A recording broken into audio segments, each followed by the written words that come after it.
I had a question about really wanting to understand what you feel needs healing most in the human species right now. Nothing. Well, if we answer your question the way it is answered, and we focus upon what needs to be healing, we disallow the very process of healing. Mm-hmm. In other words, it's such an interesting thing. The attention to what needs to be healed holds you in the vibration that disallows it, where the very fact that something needs to be healed has put a solution to which we are giving our undivided attention. So some might say, it's interesting as we watch, what do you think needs to be healed? The belief that I'm not good enough. And in the work that I do, that's a consistent belief that I find to be at the root of a lot of problems. You know why that feels so strong to you? Because who you really are and what you really know is in complete confidence and acknowledgement of the wholeness that is you. And when you deviate from that thought, it feels awful. So the very word something needs to be healed is just addressing the vibrational gap between what's really going on and what you're letting go on. In other words, everything that you feel in any moment is only about how true to yourself you're being or not, how much of who you are allowing or not. And there are so many reasons that people find to disallow. Many people stand, let's just take the subject of physical well-being. Many people stand in a place where they either have strong fear that something might go wrong or a determination that they're going to hold it away. And in either case, that's resistance.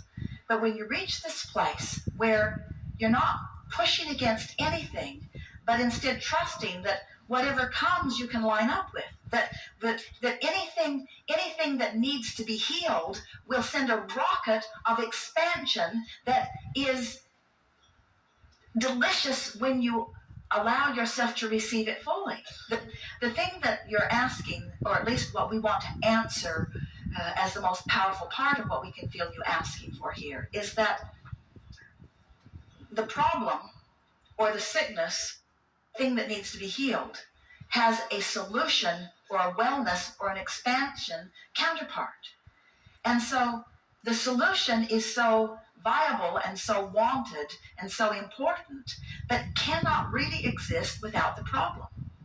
So the key is to let life create the solution and then line up with it as consistently and completely as you can. And what everyone will tell you who's ever passed through an uncomfortable situation is that once they find the solution, it was always worth the problem. And big solutions make big problems even worth it. Although while you're standing in the problem seeking the healing, it doesn't seem that way, you see. You're right, you hit upon the most important thing of all that people are wanting to find alignment with, because nothing feels worse than disallowing who you are and feeling unworthy, not believing in who you are, is the most significant, pressing, most often offered defiance of who you really are. It's what people chronically do, disallow who they really are. And when you get over that, oh, it is so delicious. So how do you get over it? Just one thought at a time. Why do you think that you don't believe in your well-being or in your goodness? Or better question, how does it show up to you? What manifests that let you know it? I work too hard. Well, that doesn't... There's no such thing as working too hard. When you're in alignment with the energy that creates worlds, you're being replenished to such a degree. We're energy flowing through you in a creative way. There is no ending to the joy and satisfaction that will give you. But if you're summoning energy that you're blocking, that's when you say you're working too hard. In other words, not letting the energy flow is what exhausts you. When it flows, it's exhilarating, you see. Okay, so saying then I would say that I feel that I have to do it all myself instead of getting the universal help and support that's available to me. All right, so I have to do this myself.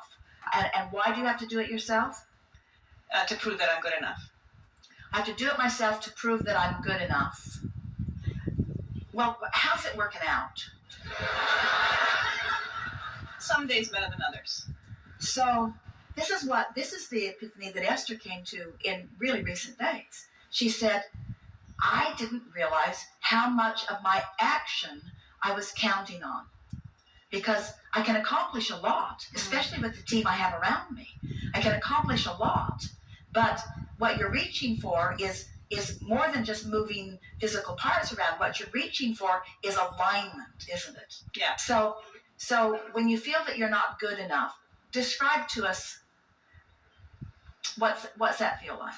Well, I think that my question comes from really wanting to be of assistance. And I think that what I've come across in my work is this belief that people have, I'm not good enough, which creates a fear and makes them feel unsafe, which then causes them to try to move away from unsafe in all of these different ways. You've been telling that story for a while, and it's a fairly accurate story in the way it's manifested. But now let's put the light on it that we've been talking about here today. Mm-hmm. What have we been saying all morning?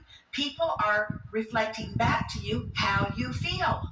Right. They're not reflecting back to you who you are. Mm-hmm. They're certainly not reflecting back to you who you really are. All they're doing is giving you feedback about how you feel. Doesn't that make it feel different? In other words, I don't feel that I'm good enough, and you are confirming that you don't think I'm good enough, but the reason you don't think I'm good enough is because I don't think I'm good enough. We're just caught in this spiral, aren't we? So you need to start thinking I'm good enough so that I can feel that I'm good enough. Doesn't work that way, does it? So we'll ask you some questions. Do you think it's possible that you can feel differently about yourself than you have before? Yes.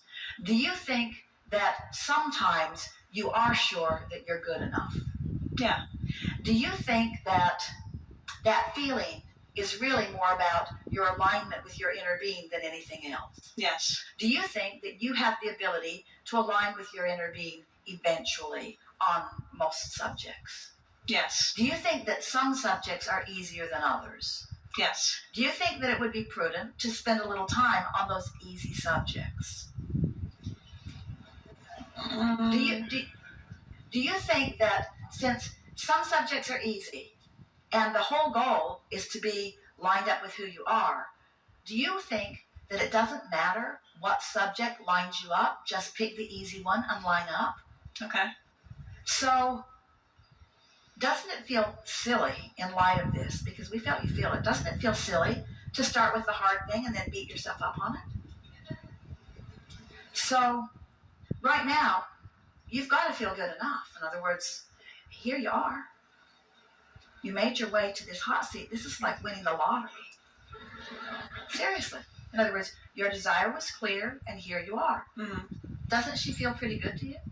Didn't it feel to you that she made some movement already? In other words, we think you feel good enough. We think right now it's a non-issue. We think that whatever it is that you think you sometimes feel, you're not feeling right now. I feel like I've made a tremendous amount of progress in myself, and I'm wanting to give that same gift to others because I see other people struggling. But here's the thing. Everybody has a vortex, mm-hmm. and everybody has a vibrational relationship to the vortex. And you can't. This is the thing that Esther's just figuring out. She can't ask Barbara to fix something so that she can feel better. Barbara can't give it to her. Karen can't give it to her. Jerry can't give it to her. Mark can't give it to her. Mike can't give it to her. All these lovely people that are around, all they can do is move things around. They can move things around and maybe distract her, but they can't. In other words, it's not their job to soothe Esther, and it's not your job to soothe anybody else. You live through the clarity of your example, you see. And so when your desire is as strong as it is, you focused it here. Your words sound calm and smooth, but your desire is very, very strong. When you have a desire to tune into who you are, and you do it on a really regular basis, then it's like the little child in the airport, confirming to Esther not giving her alignment, confirming to her alignment. You see the difference? Mm-hmm. Confirming. You can't give alignment to anyone else. You can just confirm their alignment or their misalignment. And if you're aligned and they're not, they can't find you. And for you to find them, you got to be out of alignment, and then you can't help them. Isn't this interesting? This business of service is so interesting because the people that you seek to serve are on a different wavelength than you are when you're in alignment. And so it's just your personal inside job. People say, oh, Abraham, you teach selfishness. We say, yes, we do. Okay. You've got to be selfish enough to find your alignment, and then those ready for you will show up. So then someone tentative, someone dealing with an issue, someone out there in a sort of maybe in, maybe not in, maybe in, maybe not in, rendezvous with you, and because of your alignment, they get a whiff of it and they feel aligned. And then words come out of your mouth that confirm the value that you see in them. And when you get tuned in to who you are and you're looking out at the world, your appreciation of others is palpable. And the inspiration to offer the words is too. Their readiness to hear your words is their deal, not your deal. We've been saying for a while that often people are wanting to be loved. Everyone wants to be loved, because when someone holds you as their object of attention and they're in sync with this source energy, oh, it feels so good as it floods all over you. And then you want it all the time. But to be dependent upon someone else to flood it to you, then sometimes they go to work, or sometimes they give their attention to something else, and then you feel like a puppet that someone has let go of the strings. So we've been saying for a long while, when you, rather than wanting to have love shined at you, if instead you're loving, it feels the same, because whether you're being loved and it's reflecting back through you, or whether you're loving, it feels the same. That's what you're seeking, you see. So in the same way, so there are people that you want to assist. What you want to do is let the soothing flow through you, to let the appreciation flow through you. The fastest way to help anybody, no matter what, is to find some aspect of them that you can genuinely appreciate. When you ask the question, can you tell me what's the thing that needs to be most healed? We go off the track, you're off the track right away. When you say, hey, Abraham, what's the thing that could be most appreciated in this moment, or in this moment, or in this moment? We say, now you're assisting with healing. You feel the difference? Appreciation is your tool. Because so, that closes the gap. Because in order for you to appreciate, you have to be in the vortex, hooked to the stream where you've got something to give. Okay. So it's a sort of circular thing that's going on. If you're determined to appreciate, then you're determined to be in the vortex. And when you're in the vortex, you've got something to give. But if you're a servant that's wanting to heal, now you're looking for a problem. You find a problem. You're not in the vortex. You can't help it. Okay. So looking for things to appreciate. So let's say there's someone close to you who needs healing in some way, and you're looking at them. Well, don't. That's the hardest thing, because in what you're looking at, you're not in the vortex. And so now you've just joined the chain of pain, and that's sort of what you were feeling as you were looking for something else. So your work is to find anything in your vicinity or in your recent or distant past, anything that you can appreciate. Anything that you can appreciate. And in your appreciation, you'll come into alignment, and in your awareness of the other, now you're more likely to find something. So let's take the specifically negative, more generally positive, more specifically positive approach.